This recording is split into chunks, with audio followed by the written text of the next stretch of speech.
सरदार का पुलिस आगुल का ना सरदार एगो आदमी का लाश पड़ल बा। कहाँ बानी? डर मत, अब तू हमारा सुरक्षा में बाड़ा। हम तोरा के मौत से बचौनी। लागत है तारा पर जुर्म कर गइल बा। आई आई विजय बाबू, अजय तो पकड़ में ना। ठाकुर साहब कब तक अजय भागी?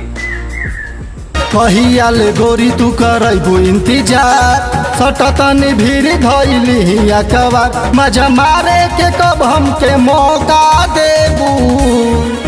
बोला बोला बोला बोला ए करे जा कि तू धोखा देबू। बेटा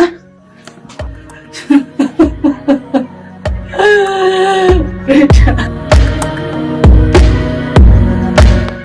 माई बाबू के इहे बस अपना सीखी हर अच्छा ज्ञान। माई बाबू के इहे बस अपना सीखी हर अच्छा ज्ञान।